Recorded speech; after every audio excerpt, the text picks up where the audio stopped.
John Ulzheimer is known as one of our nation's most recognized credit experts.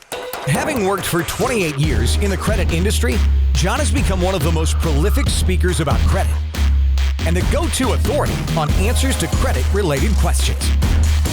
Credit Countdown with John Ulzheimer. Hello, my name is John Ulzheimer, and I am a consumer credit expert with a recent 29th year anniversary a couple weeks ago. So now I'm working on my 30th year in the consumer credit industry. And today I'm going to talk about counterbalance, or the alternative perspective with respect to the effect of authorized user trade lines. It's fairly well known that being an authorized user on a credit card account can lead to a higher credit score. So today I'm going to talk about some of the scenarios where being added to an authorized user on someone else's credit card can actually backfire and lead to a lower credit score. So I think the first thing that we should get out of the way is dispel this myth that becoming an authorized user on someone's credit card is kind of like a silver bullet and will solve all your credit score problems. That's absolutely not true. For some people, it's going to help them. For some people, it's going to be neutral, meaning it's not going to have much of an impact one way or the other. And for some people, it's going to do the exact opposite of the intended outcome, which means it's going to lead to a lower credit score. So let me explain some scenarios where being an authorized user on a credit card can actually lead to a lower credit score. Number one, if you have a poor credit score already and you believe that an authorized user account would help you for a variety of the reasons why it can, at the very least, you're going to need to make sure that whatever account you're added to is going to report the authorized user relationship to all three of the credit reporting agencies. There is no guarantee that any credit card issuer is going to report authorized user accounts to the credit reporting agencies. It's not a requirement. It's just a choice that's done by the credit card industry. If the account is reported to none of the credit reporting agencies, then you're not going to benefit from the account at all. And if you have a low score, then you're still going to have a low score. If the account is reported to only one or two of the three major credit reporting agencies, then obviously you're not going to benefit fully from being added as the authorized user. So you're going to want to do a little bit of research just to ensure that if you're added as an authorized user on someone else's account, that they are in fact going to report you to all three of the credit reporting agencies, Equifax, Experian, and TransUnion. Now, you can't ask the primary cardholder if it's going to be reported because frankly, they're not going to know. You're going to have to make sure that someone asks the credit card issuer if their common practice is to report to all three of the credit bureaus. So that's number one. A second one that people actually don't really think about very much is being added to a credit card account that is a young account or a newer account. One of the metrics in both FICO and VantageScore's credit scoring systems is a category that's referred to as time and file, or the age-related metrics in a credit score. So one thing, keep in mind, this has nothing to do with your age or the age of any particular consumer.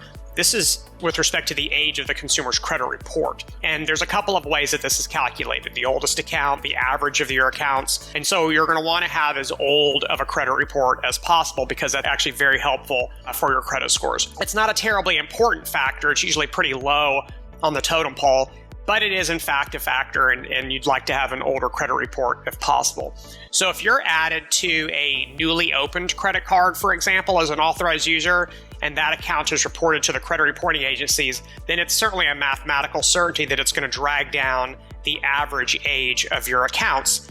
And that can cause you to either leave with a lower credit score or otherwise dilute the positive impact that the other aspects of the authorized user relationship are yielding. So just be sure, if you're going to be added to an account as an auth user, choose an account that's well aged to the extent that you have control over that. Optimally, you'd like a credit card that's over 20 years old to be added to your credit report. I acknowledge and recognize that you're asking a lot, but to the extent that you can make that happen, obviously that would be much more helpful. Number two, the primary reason why people want to be added as an authorized user to someone's credit card is because the unused credit limit of the card helps to lower your balance to limit ratio, or what's called revolving utilization ratio.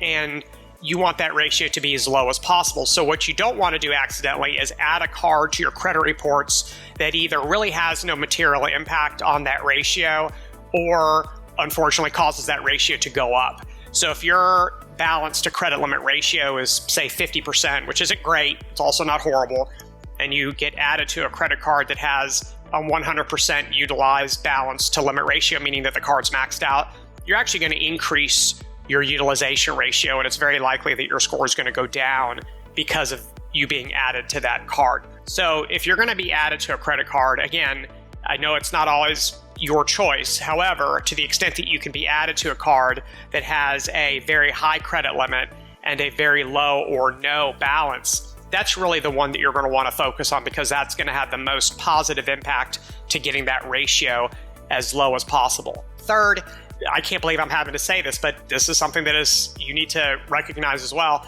You certainly don't want to be added to a credit card that either has a history of derogatory entries or is otherwise currently delinquent. That is probably going to do very little to your credit score, or little possibility that it's going to improve your credit score, and much more of a possibility that it's going to lower your credit score. So what you don't want to do is you don't want to be added to a card that's got derogatory entries, and then you regret your decision, and now you're going and you're trying to have your name removed from the account. You're just spinning your wheels and you're wasting a whole lot of time when you could have done a little bit of research up front and avoided the problem straight out of the gate. Another one that people don't necessarily think about too much is adding a credit card to a credit report and really having so many other either unrelated derogatory entries or other credit cards that are highly, highly utilized or heavily maxed, that even adding one authorized user account to the credit report is really worthless. An example here would be if you have a consumer who's got credit scores in the 500s, just dreadfully low. They've got many, many credit cards with a very high balance to limit ratios.